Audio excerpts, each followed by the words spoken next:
दोस्तों, आज हम ऐसा एक टॉपिक पे जाएंगे जो करीबन 20 से 25% लोगों को प्रभावित करता है।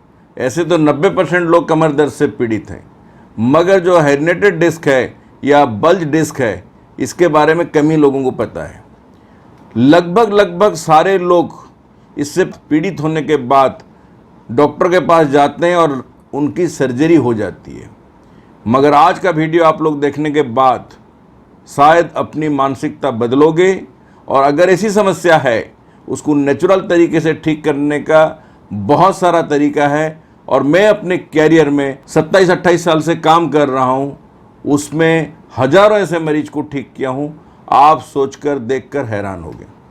इसलिए सर्जरी अगर आपको डॉक्टर कहते हैं तो आप सर्जरी करने के पहले एक बार परामर्श जरूर लें या फिर एक बार इलाज के लिए मुझे संपर्क कर लीजिएगा। 8826676303 या फिर 8800403758 में व्हाट्सएप करके अपनी रिपोर्ट, MRI, फिल्म वगैरह जरूर भेजें। हो सकता है कि आपकी भी लाइफ बच जाए। दोस्तों, इस तरीके से होती है ये जो बल्ज डिस्क या हेर्निएटेड डिस्क। अक्सर के जो लोग बैठ के ज़्यादातर रहते हैं या बैठ के जो लोग काम करते हैं या फिर बिल्कुल लेथर्जिटिक हैं, कोई व्यायाम वगैरह करते नहीं हैं, स्पाइन में कोई डिफॉर्मिटी आती है, धीरे धीरे डिस्क आपका ऐसा ही बल्ज हो जाता है, बाहर आ जाता है, फिर नर्व को कंप्रेस्ड कर देता है। यह बीमारी नर्वस सिस्टम को प्रभावित करती है। यह ज़्यादातर एक ही जगह पर बैठकर जो लोग काम करते हैं उनको अपना शिकार बनाती है। खास करके जिन्हें हेर्निएटेड डिस्क की समस्या होती है, उनका जो दर्द है वो नितंब के साथ साथ जांघों तक दोस्तों आ जाता है। तो इसका जो भी शिकार हैं, जो भी प्रभावित हैं, उनको बहुत ही समझदारी से काम लेना चाहिए। जैसे कि मैंने आपको कहा, अगर ये प्रॉब्लम आपका लोअर बैक में है, खास करके L3, L4, L5, L5S1 वगैरह एरिया में, तो इसका दर्द नितंब और जांघों में सबसे ज़्यादा प्रभाव डालता है। अगर ये ऊपर के तरफ होता है यानी सर्वाइकल एरिया में होता है, तो इसका जो दर्द है वो हाथों तक आता है और आपका कंधा, आर्म वगैरह इससे बहुत ज़्यादा प्रभावित होता है।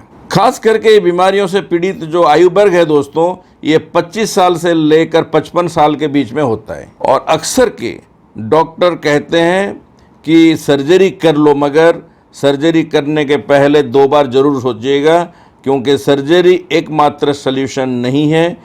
अगर एक बारी सर्जरी हो गई तो हमारे हाथ से चीज़ें निकल जाती है। अगर आपके हाथ में, पैर में सूनापन रहता है या फिर झंझनाहट आपको महसूस होती है या फिर सीवियर टू सीवियर पेन होता है, तो जान लीजिए कि आपका हो सकता है कि बल्जिंग डिस्क की समस्या है, यानी हेर्निएटेड डिस्क आपको परेशान कर रहा है। मांसपेशियाँ दोस्तों इससे कमज़ोर हो जाती है, मांसपेशियाँ क्षय हो जाती है और बल्जिंग डिस्क के आसपास की मांसपेशियों में इतनी दर्द होती है कि वो आपको वहाँ के मांसपेशियों को काफ़ी कमज़ोर कर देता है। इसी वजह से आपका उठना, बैठना, झुकना बेहद ही मुश्किल हो जाता है। कई बारी तो लेट के रहना भी पेनफुल होती है। एक चीज़ दोस्तों याद रखो, अगर आप घर में हो और आपको इस तरीके का समस्या हो रहा है, आपके पास ना एक्सरे है, ना MRI है, ना किसी डॉक्टर को दिखाए हो, अगर बेड पे आप रह गए हो और बिल्कुल हिलना डुलना भी आपके लिए मुश्किल हो रही है, बाथरूम तक भी दोस्तों जाना मुश्किल होता है, तो किसी का भी सहारा लें। तुरंत एक काम करिएगा, वो होता है आपका ठंडा गर्म का सिकाई। अगर देखोगे वो जगह में गर्म ज़्यादा है कमर में या हिप में, तो पहले ठंडा सिकाई करिएगा, तुरंत फिर गर्म सिकाई करिएगा। अगर वो जगह पे गर्माहट नहीं है, उतना हीट आपको जनरेट नहीं हो रहा है, इन्फ्लामेशन वगैरह उतना नहीं है, तो सिर्फ आप गर्म सिकाई कर सकते हो। इसमें आप क्या क्या इस्तेमाल कर सकते हो? कच्ची हल्दी अराउंड 4 से 5 इंच आपको लेनी है। साथ में लेनी है आपको 5 कली लहसुन और 2 इंच अदरक, 2 चम्मच मेथी दाना और 2-3 चम्मच कम से कम बड़े चम्मच में नमक, सेंधा भी हो सकता है, नॉर्मल वाइट नमक भी आप इस्तेमाल कर सकते हो। करीबन 4 लीटर पानी में इसको अच्छे से कूट के डाल दो। जब ये अच्छे से उबल जाए तो ये अब मेडिकेटेड वाटर हो गया, क्योंकि ये सारी चीज़ों में एंटीसेप्टिक, एंटीबायोटिक, एंटी इन्फ्लेमेटरी और नेचुरल पेन किलर दोस्तों होता है। ये तुरंत आपको राहत दिलाएगा, मांसपेशी के अंदर तक जाके ये काम करेगा, किसी भी मेडिसिन से, किसी भी मेडिसिन से दोस्तों बेटर रिजल्ट आपको देगा और उससे स्पीड में काम करेगा। यानी वहाँ पे जो भी समस्या है, पेन कहिए, इन्फ्लेमेशन अंदर कहिए, जो भी आपका वहाँ पे अंदरूनी प्रॉब्लम हो रहा है डिस्क बल्ज के कारण, वो सब को दोस्तों तुरंत ये कम करेगा और आपको अपने पैर में खड़े होने में हेल्प करेगा। दिन में 2 बार 3 बार सेक कर सकते हो उसी पानी को रख के, मगर अगला दिन पानी बदल देना पड़ेगा। एक्यूट कंडीशन में हो, दिन में 3 बार सिकाई करिए, सुबह दोपहर रात करके। अगर थोड़ा आपको राहत मिलते जा रहा है तो फिर 2 बार कर लीजिए और धीरे धीरे एक बार भी आप कर सकते हो।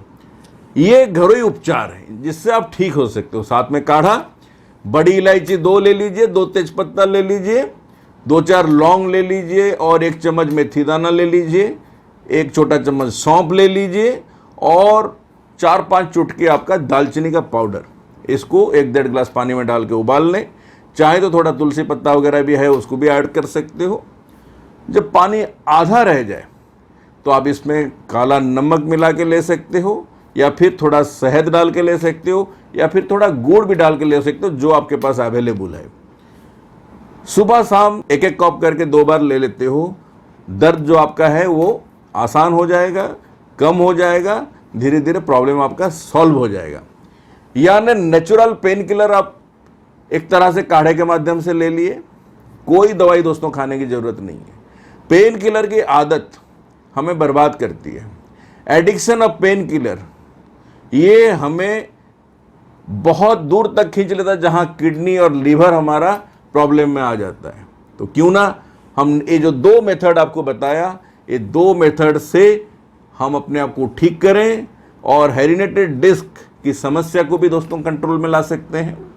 डिस्क बल्जिंग की समस्या को भी, कमर दर्द, सियाटिका पेन को भी इससे दोस्तों आप राहत पहुंचा सकते हो। अगर सियाटिका पेन भी होता है तो कमर में सिकाई के साथ साथ अपने हिप में, थाइज में, काफ मसल्स में और पैर तक की भी अच्छे से सिकाई कर लीजिए। टॉवल डाल के निचोड़ के उस पानी में उसका स्टीम आपको दोस्तों लेना है, बहुत राहत मिलेगी। अगर गर्दन से लेकर हाथ तक जाता है तो उसी तरीके से मिड स्पाइन, गर्दन, सर्वाइकल जो है, शोल्डर और हाथ तक आप इसका सिकाई कर सकते हो। याद रखें दोस्तों, अगर बहुत ज़्यादा सूजन है तो बर्फ़ का भी आपको सहारा लेना पड़ेगा, यानी थोड़ा आइसिंग भी आपको करना पड़ेगा। आशा करता हूँ बहुत ज़्यादा समस्या में जो लोग रहते हो तुरंत व्हाट्सएप करो मुझे और मैं आपको डेफिनेटली हेल्प करूँगा, आपको एडवाइस भी करूँगा, जिससे कि आपकी प्रॉब्लम सॉल्व होगी। और जिसको भी सर्जरी लिखा जाता है नोएडा आके ज़रूर दिखाएं, जिससे कि हम आपको ट्रीटमेंट करके इससे बाहर निकाल सकते हैं। 100 लोगों का इंटरव्यू मैंने डाल रखा हूँ यूट्यूब में, उससे आपको इंस्पिरेशन मिलेगा और आपको सर्जरी ना करने के लिए एक भरोसा मिलेगा। आपकी कॉन्फिडेंस लेवल दोस्तों बढ़ेगी। पेशेंस दोस्तों बहुत ज़रूरी है। पेशेंस नहीं रखोगे तब तो आप पेशेंट बन जाओगे और सर्जरी टेबल आपका वेट कर रहा है। तो आपको डिसाइड करनी है कि क्या करनी है आपको। रास्ता दोनों पड़ा है, चूज आपको करनी है। एक्यूप्रेशर जो लोग सीखना चाहते हो अच्छे से, क्योंकि एक्यूप्रेशर तभी काम करता है जब वो एक्यूरेसी के साथ दिया जाता है। इसलिए कोविड के बाद अभी 18th global training programme acupressure को आपको सिखाने के लिए, समझाने के लिए, बताने के लिए मैं रखा हूँ। 11, 12, 13 फ्राइडे, सैटरडे, संडे, अगस्त महीना 2023। रजिस्ट्रेशन करो, यहाँ आके सीखो और बाकी नॉलेज के लिए my health in my hand जो किताब है, इसको ऑनलाइन अमेजन से मंगा के इसका फ़ायदा उठाओ। Thank you very much. यार दोस्त के बीच में शेयर करिएगा वीडियो, सब्सक्राइब करो, बेल आइकन बजाओ नई वीडियो पाने के लिए। जय हिंद, जय भारत।